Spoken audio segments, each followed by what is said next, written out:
Hello everyone, welcome back to my new video. तो आज के इस वीडियो में हम लोग डिस्कस करने वाले हैं electric field due to circular arc. इससे पहले वाले वीडियो में हम लोगों ने डिस्कस किया था electric field due to line charge. अगर आपके पास लाइन चार्ज है तो उसकी वजह से इलेक्ट्रिक फील्ड कितना होता है वो हमने पार्ट 2 में डिस्कस कर लिया है। ये हमारा पार्ट 3 है, तो हेडिंग लगा लो electric field due to circular arc. Electric field due to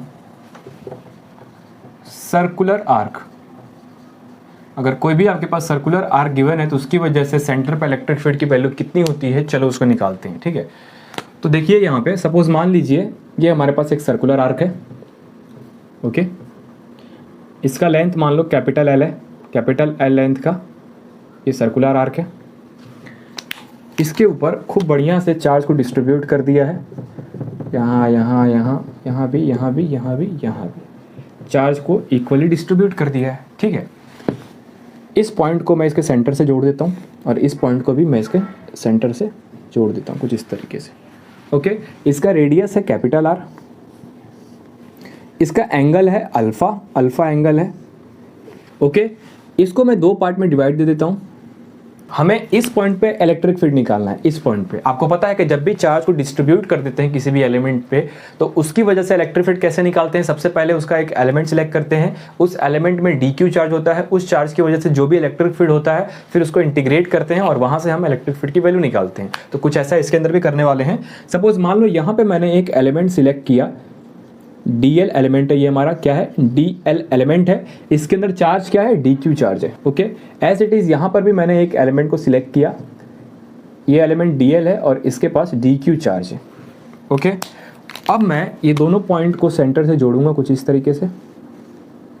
इसको भी ज्वाइंट कर दिया, इसको भी ज्वाइंट कर दिया ऐसे और इसको भी ऐसे ज्वाइंट कर दिया। इसकी वजह से इलेक्ट्रिक फील्ड ऐसे लगेगा which is equals to DE। इस एलिमेंट की वजह से इलेक्ट्रिक फील्ड का डायरेक्शन कहाँ होगा, इधर होगा, DE। ओके, ये जो आप लाइन देख रहे हो ये सेंटर से थीटा एंगल पे है और ये भी थीटा एंगल पे है। और ये जो आप दो लाइन देख रहे हो, जो ये एलिमेंट लाइन बना रहा है सेंटर से, इसके बीच का एंगल क्या है, D थीटा, स्मॉल एंगल है। ठीक है, ओके, अगर आप यहाँ पे देखते हो तो यहाँ पे दो कॉम्पोनेंट बनेंगे। बताओ, अगर ये थीटा है तो ये भी थीटा हो जाएगा, ये थीटा है तो ये भी थीटा हो जाएगा। तो इसके कंपोनेंट यहाँ पे क्या आ जाएगा, DE cos थीटा इस वाले की वजह से, और इसकी वजह से भी क्या आ जाएगा, DE cos theta. As it is जब आप इस पॉइंट पे इसके कंपोनेंट निकालोगे तो क्या आ जाएगा, DE sin थीटा, और एक कंपोनेंट इसकी वजह से आ जाएगा DE sin थीटा। तो ये दोनों कंपोनेंट अपोजिट डायरेक्शन में है, इक्वल मैग्नीट्यूड है, तो एक दूसरे को कैंसिल कर देगा। बचा हमारे पास क्या, ये वाला नेट इलेक्ट्रिक फील्ड, यही है DE cos थीटा।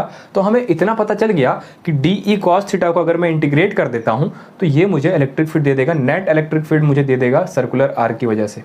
ये चीज आप समझ रहे हो। ठीक है, तो इलेक्ट्रिक फील्ड क्या आ गया हमारे पास, electric field is equals to integration of DE cos theta. हमें पता चल गया कि DE cos थीटा को अगर इंटीग्रेट कर देंगे तो हमें नेट इलेक्ट्रिक फील्ड मिल जाएगा। जब हम इस DE cos थीटा को इंटीग्रेट करेंगे तो इसके लिमिट क्या रखोगे, पूरा एंगल है अल्फा, अल्फा क्या है इसका, पूरा एंगल है, आपको बताया था स्टार्टिंग में ही।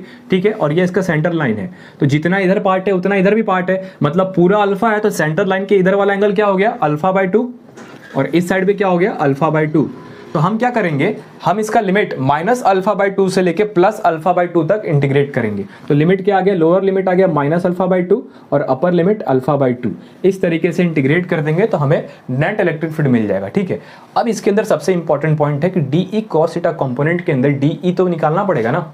DE क्या होता है, किसी भी एक एलिमेंट के वजह से जो भी इलेक्ट्रिक फील्ड होता है उसको DE बोलते हैं। मतलब इस एलिमेंट के पास DQ चार्ज है और DQ चार्ज की वजह से जो भी इलेक्ट्रिक फील्ड होगा वो DE होगा। तो मैं यहाँ पे DE निकालता हूँ। देखो DE क्या होता है, किसी भी एक एलिमेंट की वजह से जो भी इलेक्ट्रिक फील्ड होता है, जिस पॉइंट पे हमें इलेक्ट्रिक फील्ड निकालना रहता है वो क्या होता है, DE। हमें पता है कि इलेक्ट्रिक फील्ड का फॉर्मूला क्या होता है, KQ/R² होता है, KQ/R²। ये कब होता है, जब एक यूनिट चार्ज कैपिटल Q होता है और स्मॉल r डिस्टेंस पे होता है तब। लेकिन DQ चार्ज की वजह से इलेक्ट्रिक फील्ड क्या होगा, उसकी वैल्यू हम लिख सकते हैं, क्या होगा बताओ, KQ, Q क्या है यहाँ पे, DQ है, तो DQ/ कैपिटल R, रेडियस देखो यहाँ से यहाँ तक का क्या है, कैपिटल R है डिस्टेंस, तो रेडियस का स्क्वायर। ओके, अब देखो, अब जो हमने एलिमेंट सिलेक्ट किया था, सपोज ये वाला एलिमेंट सिलेक्ट किया था, इसके अंदर DQ चार्ज है, बोलो है। ओके, इसका लेंथ कितना है, DL है, ओके तो इसकी लीनियर डेंसिटी कितनी हो जाएगी, लैम्डा इज इक्वल्स टू क्या हो जाएगा, D Q, charge upon length होता है डी एल, तो यहाँ से डी क्यू की वैल्यू क्या आ गई, लैम्डा इंटू डी एल। बताओ कोई दिक्कत है? तो इस वैल्यू को आपको उठा के इस इक्वेशन में रखना है, तो क्या आ जाएगा देखो, के डी क्यू की जगह पे लिखोगे lambda into D L upon R का स्क्वायर। अब डी ई का फॉर्मूला क्या आ गया हमारे पास, K lambda D L upon R का स्क्वायर। अब आपको पता है कि यहाँ पे इंटीग्रेशन करेंगे तो कॉस थीटा आएगा, तो हमें यहाँ पर भी कुछ ऐसा रखना पड़ेगा कि डी थीटा आ जाए, ताकि उसके रेस्पेक्ट में हम इसको इंटीग्रेट कर पाए। डी थीटा चाहिए ना जी, ये थीटा क्या है, वेरिएबल है हमारा, तो थीटा को इंटीग्रेट करना है तो डी थीटा चाहिए, हमको पता है। तो जब डी ई की वैल्यू वहाँ पे रखोगे तो इसके अंदर डी थीटा है, अभी नहीं है, तो डी थीटा लाना पड़ेगा। तो डी थीटा क्या था हमारा, ये जो एलिमेंट जो ये एंगल बना रहा था सेंटर के साथ, वो क्या था, डी थीटा था। तो चलो इसको समझते हैं कि डी थीटा की वैल्यू इसके अंदर कैसे लाएंगे। चलिए सपोज मान लीजिए कि ये वाला एलिमेंट मैंने बाहर कुछ इस तरीके से बड़ा बना दिया, यही वाला है आपको समझने के लिए, और ये कुछ इस तरीके से जॉइंट है, ऐसे है ना। ओके यहाँ पे देखो, ये हमारे पास डी थीटा था और ये हमारे पास रेडियस था, और इसका लेंथ हमने क्या सिलेक्ट किया था, डी एल। तो आपको पता है जूनियर क्लास में आपने पढ़ा होगा कि आर्क का फॉर्मूला क्या होता है, आर्क के लेंथ का फॉर्मूला क्या होता है। देखो यहाँ पर क्या हो जाएगा, डी थीटा मतलब थीटा इज इक्वल टू क्या होता था, आर्क अपॉन रेडियस।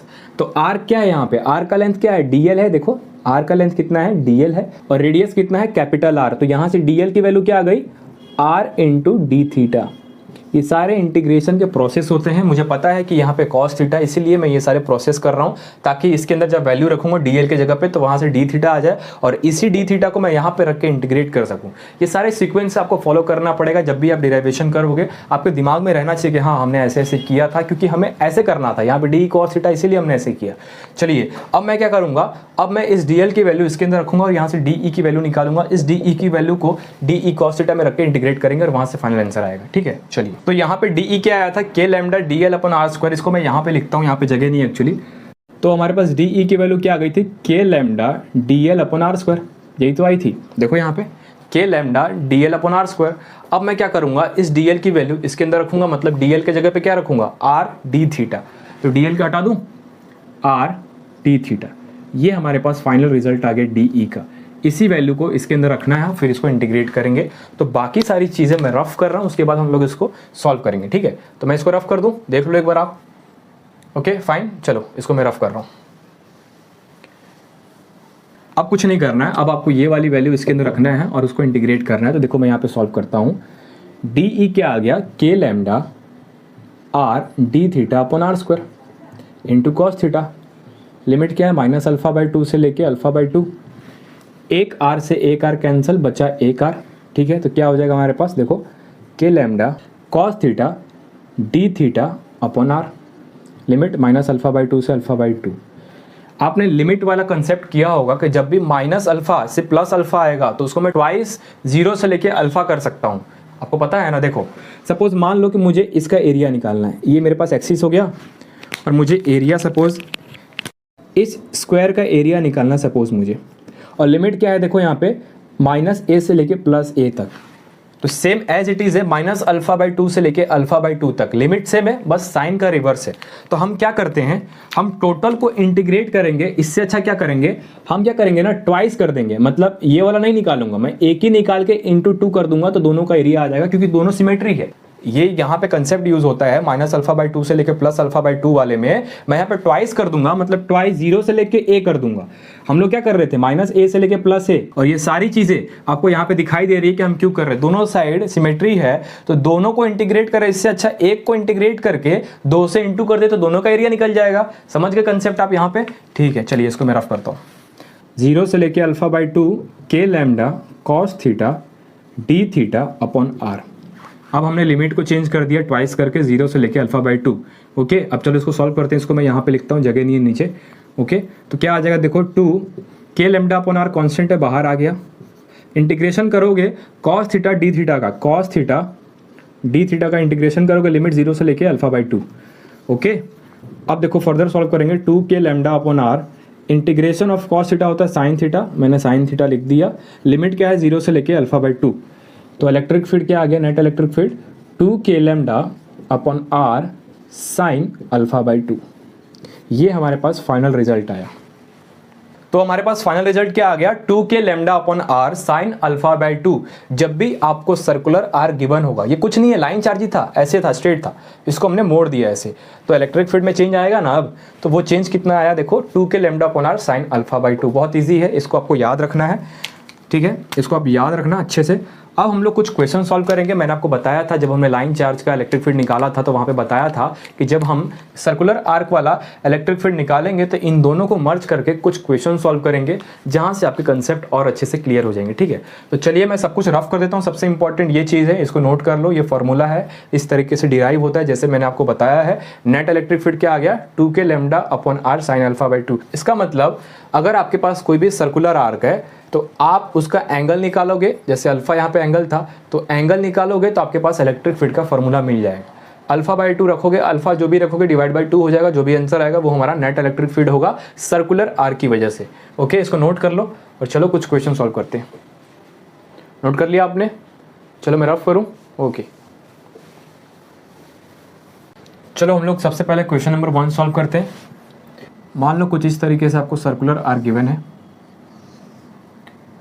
ओके, इसके ऊपर चार्ज डिस्ट्रीब्यूटेड है, इसका रेडियस है कैपिटल आर।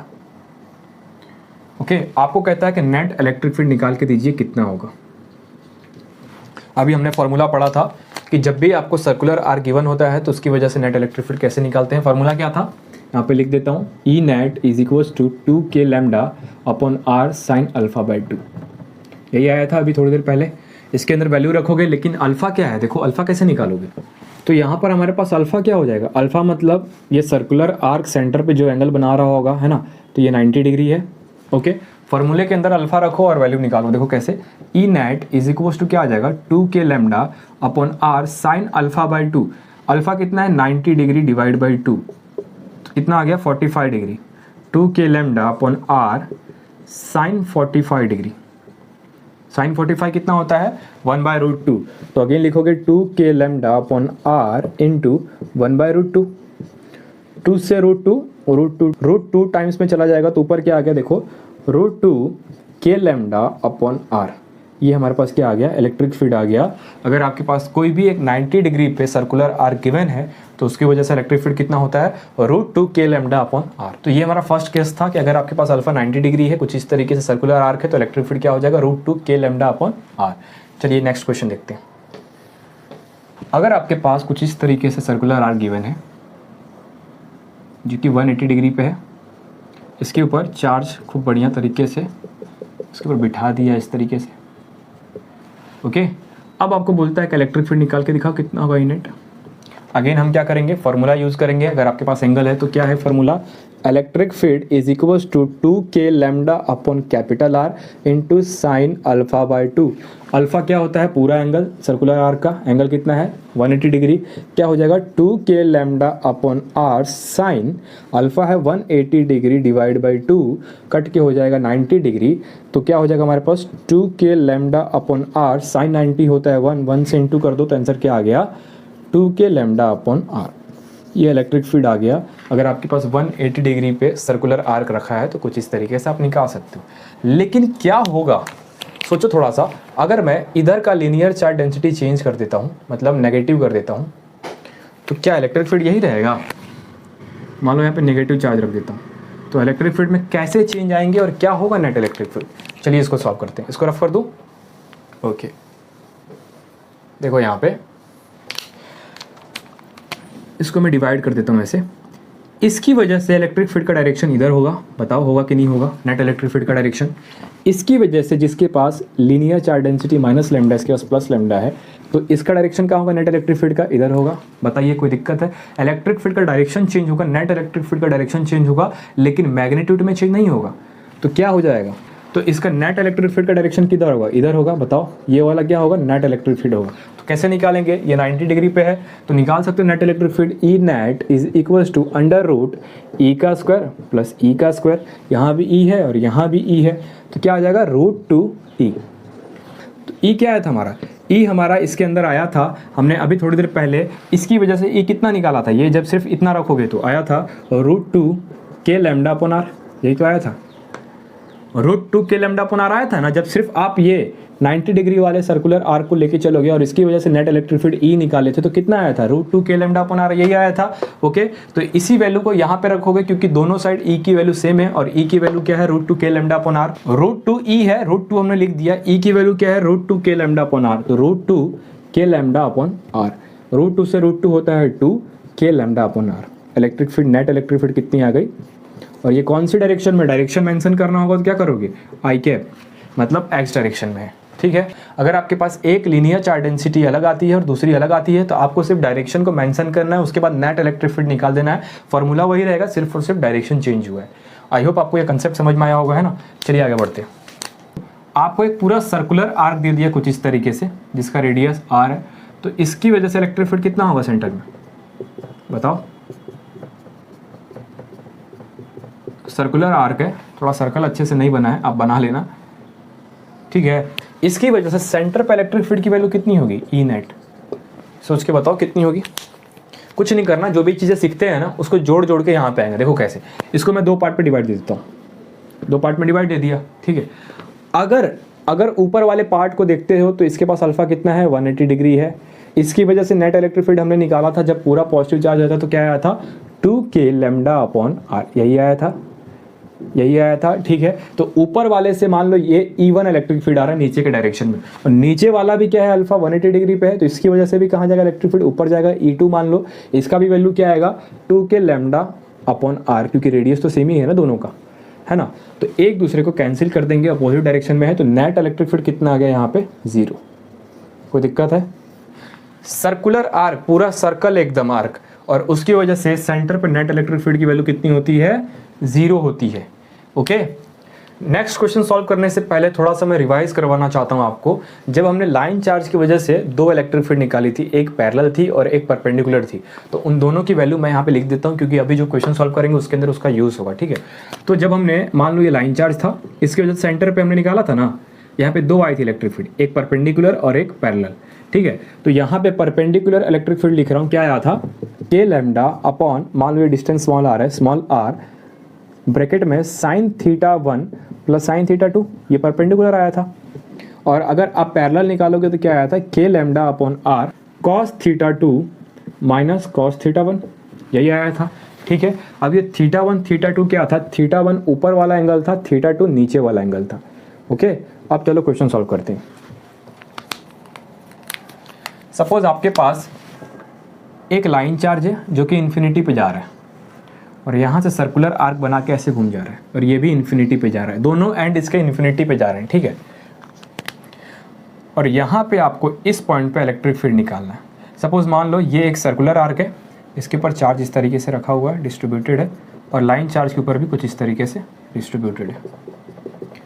ओके, अब देखो आप, ये एक इस पॉइंट से लेके इस पॉइंट तक सर्कुलर आर्क है, और इस पॉइंट से लेके इस पॉइंट तक पूरा लाइन चार्ज है।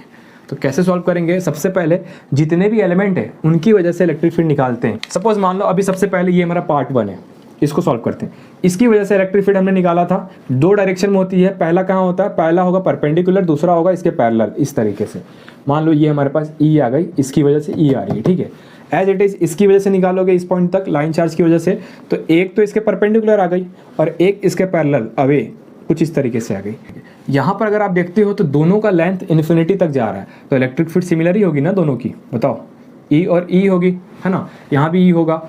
तो ये एक दूसरे को पूरा कैंसिल कर रहे हैं, ये ई इसको कैंसिल कर रहा है, ऊपर वाला ई नीचे वाले ई को कैंसिल कर दे रहा है। तो ये दोनों लाइन चार्ज की वजह से इलेक्ट्रिक फील्ड यहाँ पे 0 है। जो भी होगा इलेक्ट्रिक फील्ड इस सर्कुलर आर्क की वजह से होगा, जो कि कुछ इस डायरेक्शन में जाएगा, आपको बताया था अभी मैंने थोड़ी देर पहले, है ना। तो नेट इलेक्ट्रिक फील्ड जो भी होगा इस पॉइंट पे सिर्फ और सिर्फ इस सर्कुलर आर्क की वजह से होगा। तो सबसे पहले अल्फा निकालेंगे। अल्फा क्या है बताओ, अल्फा देखो, अल्फा कितना हो जाएगा, 90 डिग्री हो जाएगा।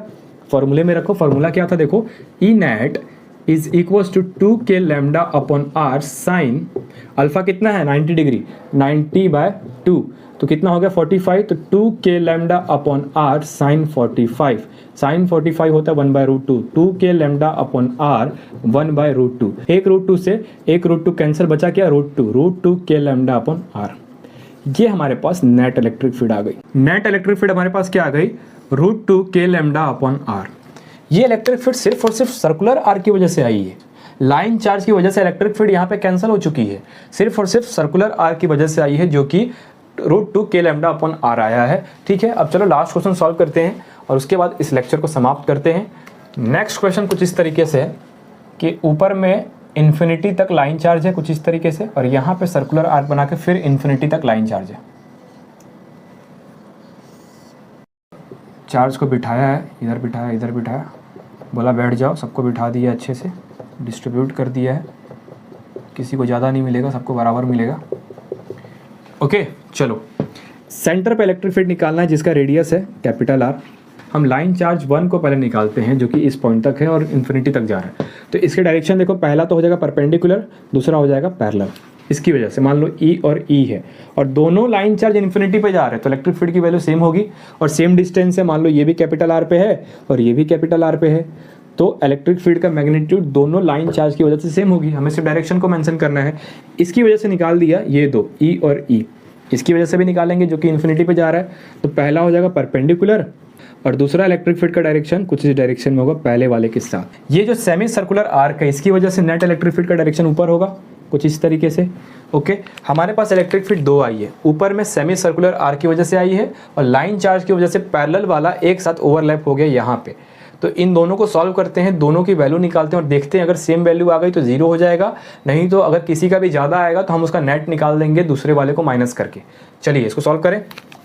सबसे पहले ये वाला इलेक्ट्रिक फील्ड की वैल्यू निकालेंगे, यहाँ पे निकालता हूँ। ठीक है, ये एक सेमी सर्कुलर आर्क की वजह से है जिसका अल्फा एंगल कितना है 180 डिग्री।